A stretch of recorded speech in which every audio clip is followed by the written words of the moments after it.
Thank you. I'd like to remind all of our participants that this is being recorded. And I'd like to welcome our presenter, Dr. Amanda, and I'm not going to go any further.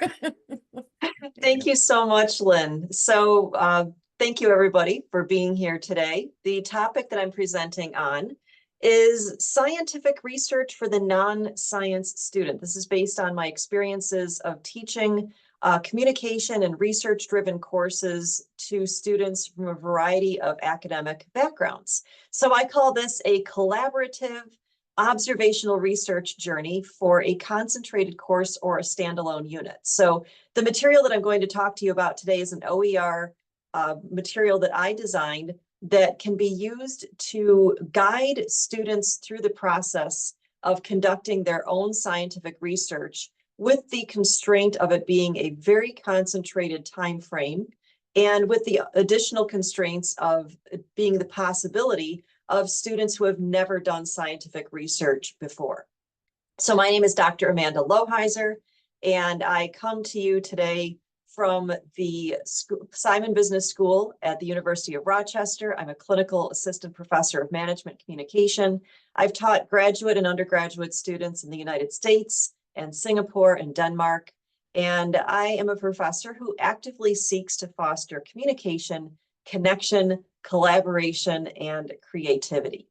And for the interest of the flow of the presentation today, I'm going to guide you through the formation of this guide and then do a little show and tell so you can see the guide itself. And at the end, I would invite any questions that you have. And I also invite you to connect with me on LinkedIn if you would like to continue the conversation. So to set our scene, Aarhus Summer University in Aarhus, Denmark. This is an international summer university program that invites instructors from around the world to Denmark to teach students who come from around the world to take graduate and undergraduate courses. I've been participating in this program since 2019. And I teach a course called Advanced Nonverbal Communication. It started out as a graduate course that I taught in Denmark, and then they asked me if I would teach it at the undergraduate level.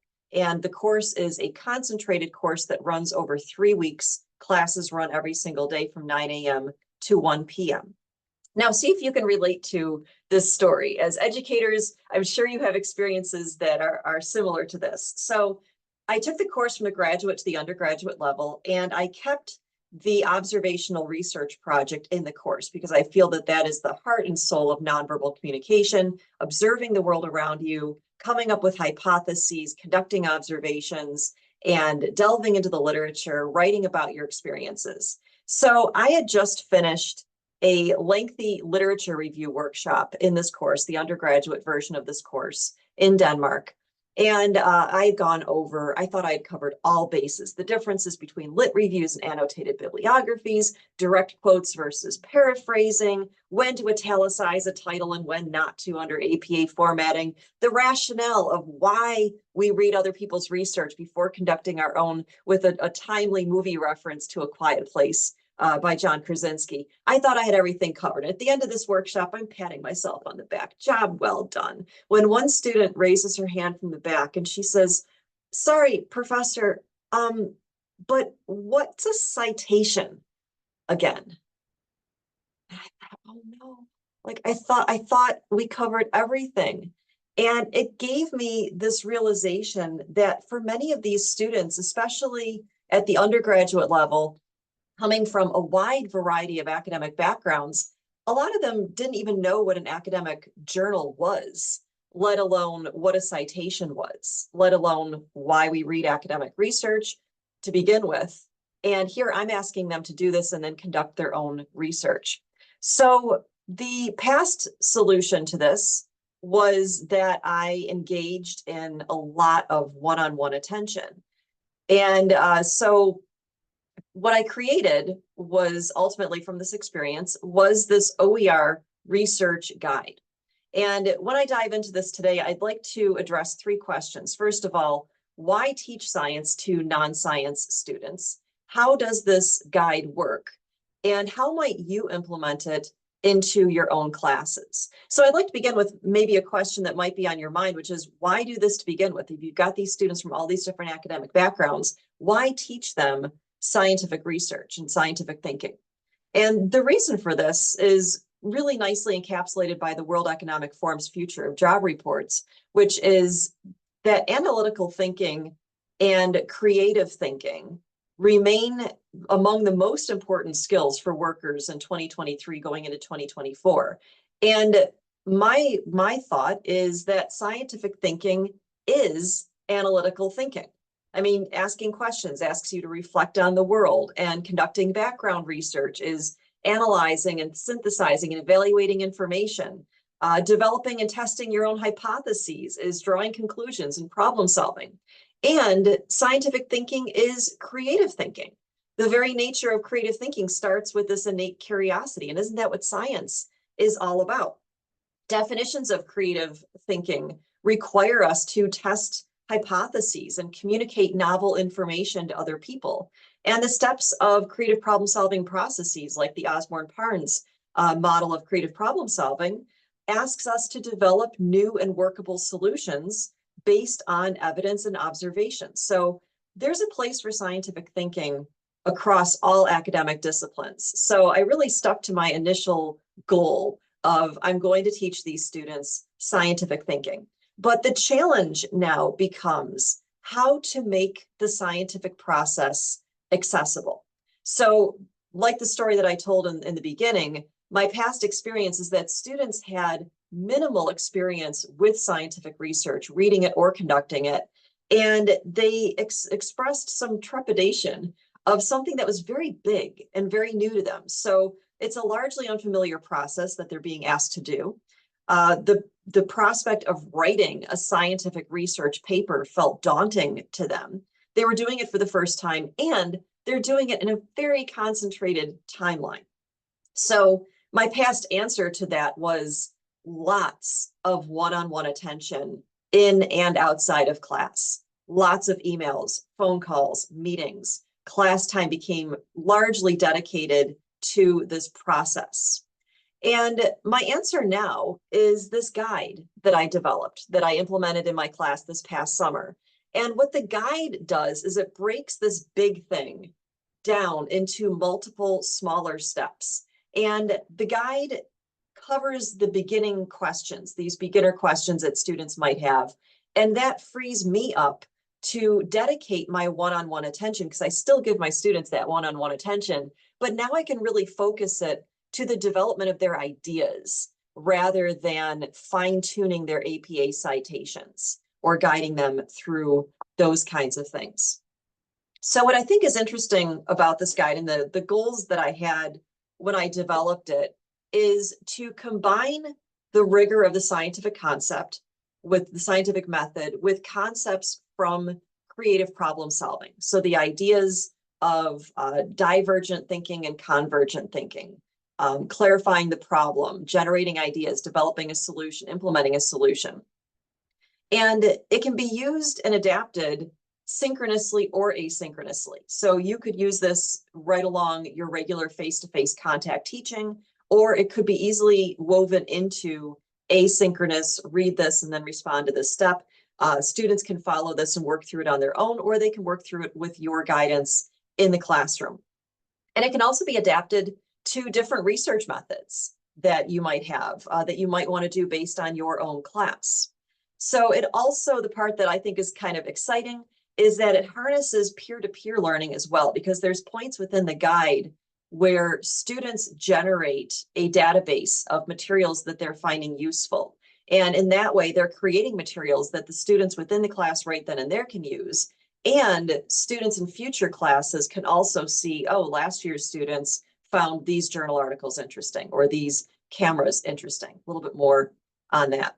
So how do you put the guide into practice? I'm going to show it to you in just a few moments, but just to give you a rough overview, each student gets a copy of this guide. So it's made as a Google Doc, and you can, once you fine tune it and adapt it to your needs, you can create a link that makes students make their own copy of it. So think of it essentially as a digital workbook that students are going through from top to bottom as they go through the process. The guide walks them through the introduction of what scientific research is and how to do each of these steps. And what it guides them to do is at different points throughout the guide, it has them write a small paper. And each of these small papers come together to create a research paper at the end. So the very first one is conducting a literature review or an annotated bibliography, coming up with their hypotheses. The second paper looks at their research methods and the rationale for why they did it. And the third paper goes into their findings and the discussion. Obviously, this could be adapted to anybody's needs, but I found that this broke the stages down really nicely, where some students at the end were like, oh, I wrote a research paper and I didn't even know I was doing it, because they were just doing these small steps along the way. So I take the 6 stages of the scientific process and I develop it into these narrative steps, and each step has actionable tasks that students complete. And 3 of those tasks require students to build collective OER databases. Now, when I was a kid, my favorite part of school, I'm talking like little kid, grade school, kindergarten, was show and tell. I liked to see what people were doing and, kind of get into like, don't tell me about it, I want to see it. So I'm going to show you this guide by sharing my screen. And as you look at it, I'd like you to think about how this assignment concept might be applicable to your learning objectives and your learning outcomes of a particular course that you might want to implement the guide into. And I'd like you to think about how you could apply observational research to your course. And could you use this guide to adapt it to a different research methodology, maybe a survey that students create, or an interview or a focus group that they create? So I'm going to be showing it from the perspective of observational research. But think about what other research methods might fit your course. So I'm going to stop sharing the presentation right now and instead share the actual guide itself. So give me a thumbs up if you can see a Google Doc that starts off at the top here with an introduction. Can you see that? Yes. Thumbs up, sign of life. Okay, awesome. Thank you, Lynn. So this is the guide right here. And I created this as a pageless Google Doc to start with. And all of the headings are visible in the outline feature on the left.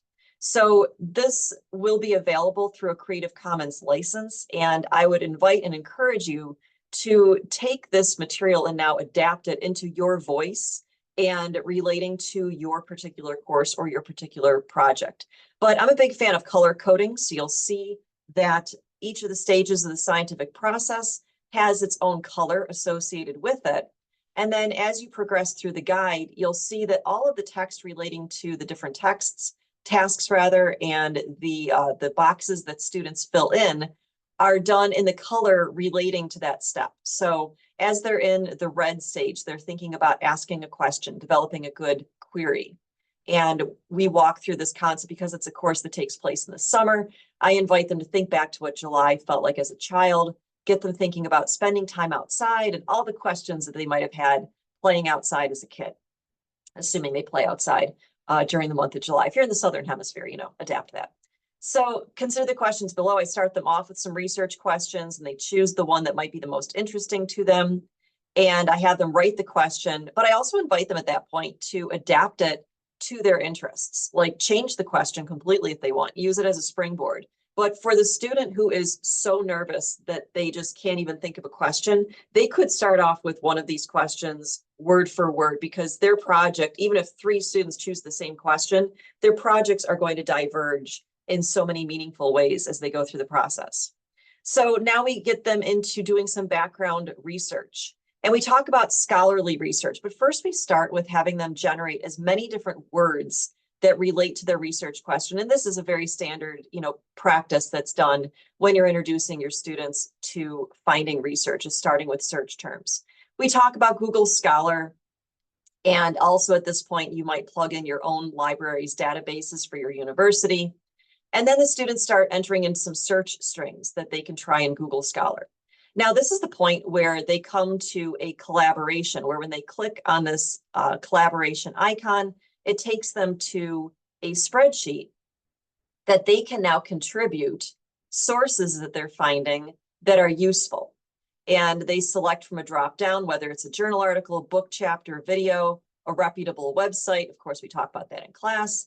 And then I have them check off different aspects related to the course that this chapter or article relates to.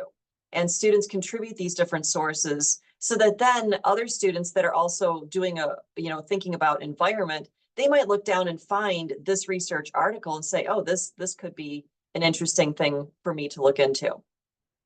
I give them directives through here where they should stop, where they should continue, just so that they're clear on what to expect when we're going to pick things back up. And then we introduce the concept of an annotated bibliography. Now, in the first class that I told you the story about in the beginning, I had them do a literature review. And the idea of synthesizing across the literature was a little bit challenging for them to do in such a short time frame with such a new perspective. So instead, I asked them to do an annotated bibliography because for beginner students, it's a little bit easier to pick a source and write about it. So I walked them through with color coding, how to do citations with examples. And then I give them an annotation example for one that I wrote based on a book chapter.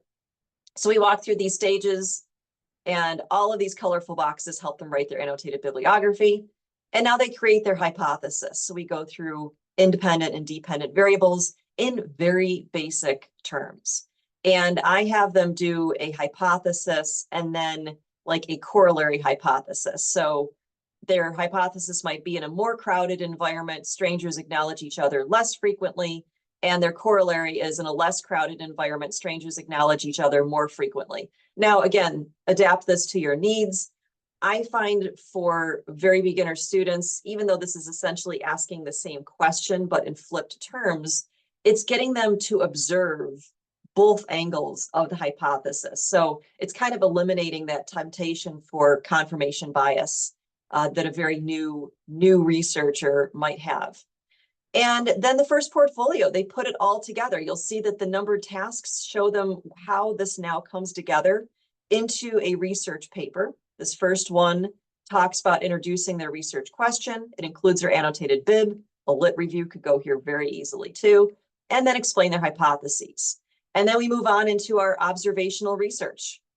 So for the case of this course, because it is so short and it is international, I decided to use EarthCam as an atlas of sorts. If you're not familiar with EarthCam, it is a collection of all different cameras around the world. And it allows people to actually watch in real time people's behavior. And so it's a secondary research source. So this makes it a little bit easier. Typically, if students were doing, on the ground observational research, based on a university's requirement, they may have to complete IRB protocol. But with using a secondary source like this, it streamlines that step. So IRB and the importance of IRB approval is covered in this guide. But by using this method, one of the things that I like about it is that they are using secondary research for their observations. And so the guide continues. In interest of time, I'm not going to go through every single thing in great detail, but I'm going to go switch into kind of a zoomed out overview at this point. But this leads us to our second OER collaboration, which is where students now can add, and as you see, they went nuts with this, adding in different cameras that they found, textbook topics that it relates to, things that they might see in the camera. So again, this is assisting other students if they're doing something relating to people's behavior at a crosswalk. It lets them see other cameras that might help them. So I walk them through the stages of actually conducting their observations and why they're doing it that way. And they write their second paper, which describes their methods and the rationale for it. Then they go on to the last part, which is their findings and their conclusions. And I walk them through again now how to take that big database and not doing a data dump into their paper, but instead concentrating it down into key findings that they can then talk about. So we connected back to the literature where I'll say, what is your finding? What source does it relate to? Does it contradict the finding in the source? Does it support the finding? And then very, very importantly, is we talk about how these findings are not generalizable, that they are descriptive. And I give them a whole example about why with their observations, the number of observations they have, they're just looking at it from a perspective of patterns emerging. So I make it really clear to them that you cannot take this finding and say, everybody in this particular population does this thing. They really have to look at it as finding patterns that emerge. And I emphasize to them that if this sparks your curiosity, if you want to do bigger studies, then you might go into that as a field, and you might use this and start learning inferential statistics and drawing, broader conclusions that you can write about. And then it goes into the final stage, which is communicating their findings in class. And the final collaboration is where they share the basis of what they found with future students. And now this becomes something that future students will use in the very beginning when they're coming up with their question to guide their own research. And I encourage students that if they wanted to, they could even leave their email addresses, and other future students could connect with them and say, hey, I'm in the class in Aarhus, summer 2025. I hear you took Amanda's class on, advanced nonverbal communication, and they can chat. So that is the guide concept. And what I also want to let you know is that this guide is not yet published. I'm working on completing it. It will be available in 2025 through a Creative Commons license for you to use and adapt to your needs. And it's also going to be featured in a chapter in a book by Milne tentatively called Innovative Open Pedagogy, Humanities and Social Sciences Assessments. So the book chapter just dives into how I created this guide and how I applied it to the course in Aarhus. And we'll also invite readers to consider the questions that I've asked you, which is how might you apply it to your own course. So this year, I did not have students ask me what is a citation, but I'm really happy that I did get some positive feedback from them at the end in their evaluations and an exit survey that I asked them to do. One student summarized my goals that I had starting out the class really nicely. The student said, the guided worksheet was immensely helpful in helping me write my first research paper without feeling intimidated by it. Breaking it down into bite-sized sections helped to organize thoughts and even left me surprised at how long the paper was by the end after only doing small parts at a time. So that was my goal, to take a big, potentially scary thing and make students realize that it's step by step. It's just one piece at a time. And my hope at the end of it is that it made them excited to explore the world around them. So I'm going to stop sharing now, and I'm going to turn things over to you to answer some questions you might have in our last 2 minutes, and to encourage you to connect with me on LinkedIn if you'd like to continue the conversation. Are there any questions? I'm putting my email address in here. And you can also find me on LinkedIn.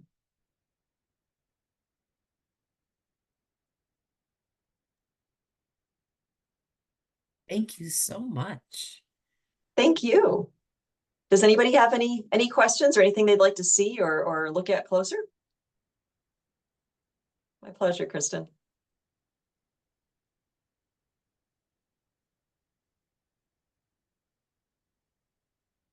Okay. Well, if you'd like to stick around and chat, I'm here. And I also would love to hear from you in LinkedIn or by email. Thank you, Thanks Amanda. for your interest. Thank you.